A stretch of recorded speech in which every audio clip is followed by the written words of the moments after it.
Adrienne Amari. I'm a tarot reader, a tarot teacher, a clarity coach, and a past life regressionist. And for a long time, I've been wanting to do collective readings on YouTube, but I always got nervous or shy. I did it once many years ago and just never picked it up again. So here I am giving it a go. Now, what I want to do for these collective readings is pull a few questions from my beautiful sound bowl of questions here, and then we'll pull some cards to answer those questions. Now, for collective and general readings, just remember, take what resonates with you and leave behind what doesn't. There are going to be some things that stick out, and if your gut is saying, listen to this, then listen to that part of it. You might also see the cards and get your own message or insights from it, and that's totally fine too. And if that happens, I'd love to know in the comments. So I'm going to mix up the papers I have in here. The dog just scared herself. She was eating her bowl, moved her bowl, it dinged against the floor, and she ran away. So she might come up and join us later, but that was that weird sound in the background. But let me mix up my questions here. And all of these questions actually came from my free guide that's on my website, 140 questions for the cards. So you can grab that if you want some fun questions to ask your tarot cards. And this one popped right out. So let's see what we're starting with. So our first question is, what does my body need most from me right now? It's a good question. And the deck I'm using today is the Tarot Volatile. I think this is such a cool deck. It was on my list forever. It came back in stock and I had to pick it up because I knew I'd regret it if I didn't. And I love working with it. So if you're looking for a cool new deck and you like the art in this one, that's one worth picking up. I'll put the link in the caption, not caption, whatever. I'll put the link down there so you can check it out if you want it. All right, so once again, our question is, what does my body need most from me right now? So let's pull some cards and see what they say. So we have the High Priestess, beautiful. We have the Knight of Coins, and we have the Eight of Cups. So what does my body need most from me, or what do our bodies need most from us right now? With the High Priestess, it is saying we have to trust ourselves.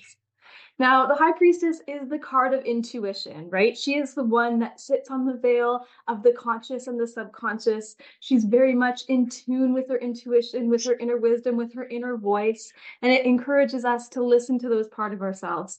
But I think one thing a lot of people don't always think about listening to is the intuition that comes from their body.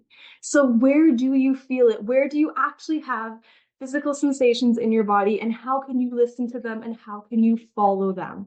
So what our body needs most is for us to trust it and for us to listen to it. So if you find yourself getting sick, if you find yourself tired or worn out, if there's a body part that's hurting or you feel a sensation somewhere within your body, trust that, follow it, and listen to it. Now with the Knight of Coins, it tells us to slow down a little bit. The Knight of Coins is that slow and steady wins the race. And to really hear the intuition from our body, we do have to slow down to give ourselves time to listen. Now the Knight of Coins, he wants to get things done, he's productive, but he's not rushing to the finish line. And that's why I'm saying our body needs us to slow down, to take it easy, to take it one step at a time, to do the things on our to-do list, to get things done, but do so in a methodical way. And with the Knight of Coins too, it does say take care of those mundane things. So if you haven't gone to the doctor's office or if you haven't refilled that prescription, get those tasks done, those chores that we all need to get done that are kind of annoying and get in our way, get that done now. Last but not least, we have the Eight of Cups. Now, the Eight of Cups is usually about walking away from something that is no longer serving you. So if you have a habit or something that you're giving a lot of energy to, that you're eating, that you're putting in your body, that you're putting your body through, really, that just isn't good for you anymore, the Eight of Cups is like, maybe it's time to walk away from it. Maybe you've tried to make it work. Maybe you thought it would be good for you, thought it would help, and it's not really doing much. It's time to disconnect and walk away.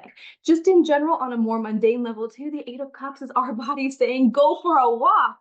Get out there, breathe some fresh air in, get a change of scenery, a little bit of a change of pace, go a different direction than you normally go, and you'll be surprised how much that refreshes your senses, your body, your heart, your mind, your soul, the whole package. So that's what we have for that question. Again, that was, what does my body need most from me right now? Cool, I love these cards. All right, let's shuffle these up and choose another question. Now, if you're interested in learning tarot, I do have a monthly tarot practice session, which I host every month, hence monthly tarot practice session, where people of all experience levels can come hang out, talk tarot. We have a theme every month and we just practice reading the cards. You can get some feedback, you can ask questions.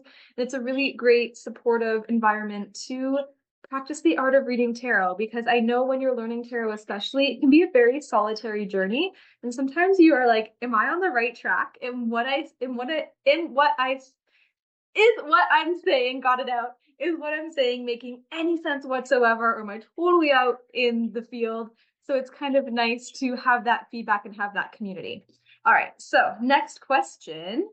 What patterns from my past are influencing me today? Ooh, I like that one. So again, take what resonates. And again, we're looking at what patterns of my past, oh, two came out, are influencing me today. Let's take a peek. All right, and some of these might apply to you, maybe not all of them. This one definitely applies to me. This first card, I feel like I'm being called out a little bit, but that's okay. So we have the Seven of Cups, we have the Eight of Wands, and we have the Moon. So with the Seven of Cups, what patterns from our past are influencing us? Indecision. So if you're like me and you have a difficult time making decisions, or you get shiny object syndrome where you're like, ooh, maybe I should choose that, maybe I should choose that, oh, but that looks really good, and then you have a hard time making up your mind, then you kind of don't make up your mind.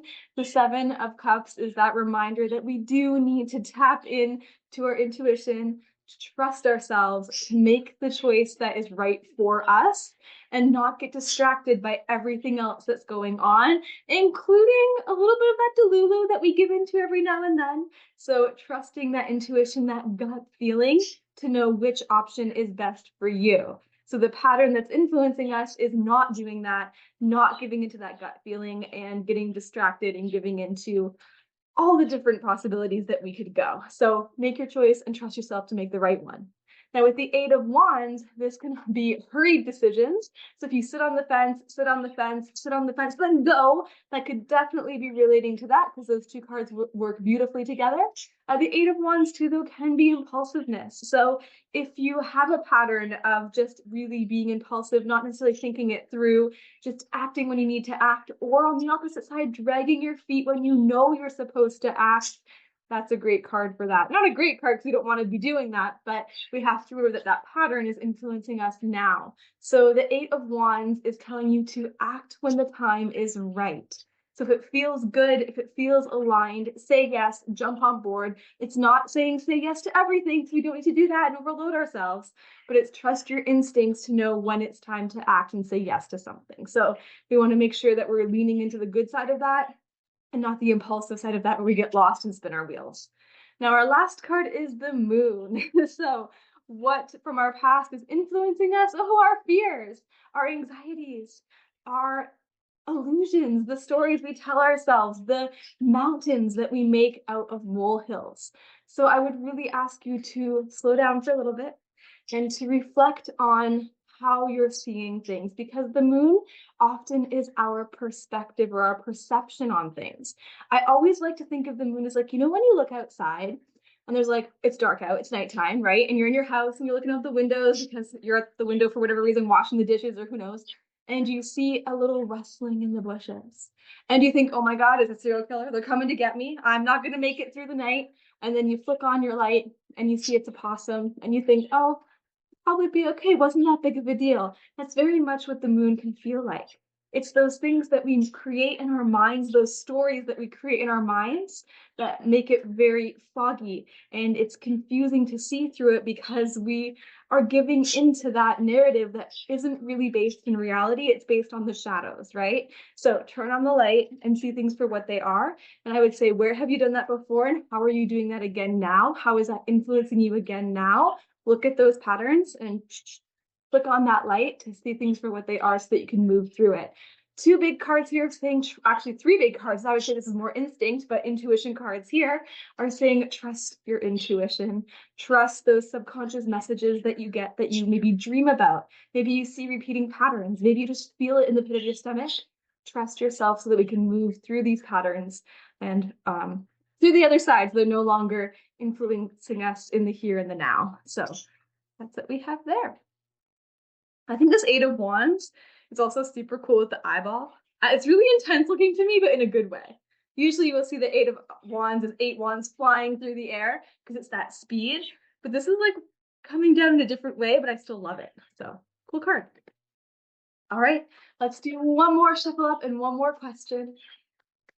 And if you are looking for a tarot reading, I do offer both in person in the Niagara region and online through Zoom readings. And you can always find more information. Oh, I have recorded readings too. And you can always find more information at adrianamari.com about my tarot readings, tarot mentoring services, clarity coaching, and past life regression sessions. So that's all there, or drop a comment if you have any questions. I'm happy to answer. I gotta pull a question before I know what cards I'm pulling, don't I? All right.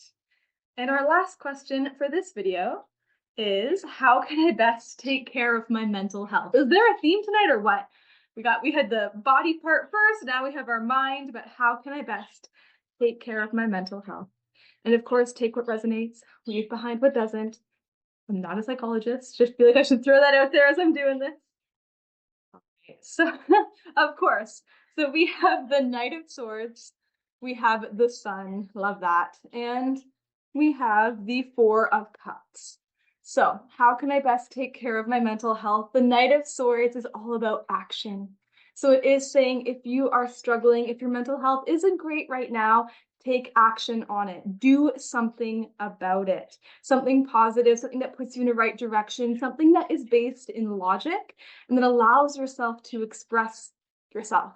The Knight of Swords, the Suit of Swords in general, loves expression. It loves communication. And that Knight, you can tell he's gung-ho. He is racing there. So I would say curb impulse, because this Knight can be a little bit impulsive and not always in the best of ways. So I would say make sure you're thinking things through. Whether you're talking to somebody, whether you're writing something out, whether it's an action you're going to take, think it through and then act upon it. But the best thing you can do for your mental health is actually do something and not just sit and stew in it without asking for help or going for what you need to go for. Now, our next card is the Sun. So I love this, especially in talking about mental health, because it's like, what can I do to take care, to best take care of my mental health? And it's telling us to enjoy ourselves, to have more fun. I'm not saying in an unhealthy way. We're not giving into bad habits here.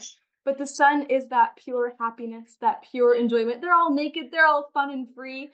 A lot of the time it's the naked baby on the horse. So I always say, be the naked baby. Allow yourself that freedom. And honestly, it could also just mean go outside. Get some sunlight, get that sunlight on your skin. Feel that fresh air through your nose, through your lungs.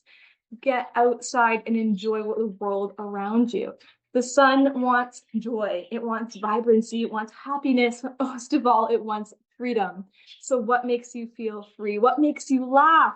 What makes you want to play? Give into that play, give into that laughter, and just enjoy yourself and have fun. Sometimes we get so stuck in a rut, so stuck in our thoughts, that we forget sometimes a little bit of laughter, a little bit of fun, a little bit of adventure can take us a long way. And last but not least, we have the Four of Cups.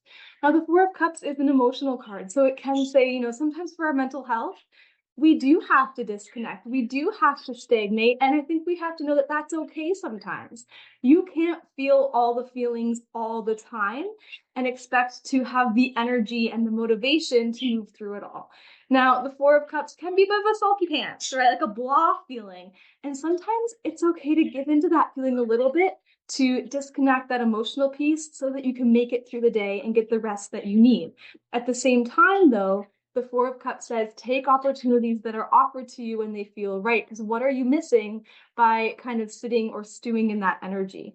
And like I said, sometimes we need to, right? Sometimes we need that break. Sometimes we need moments of stagnation, of not moving, of just sitting by the river and letting the water go by, and that is 100% okay.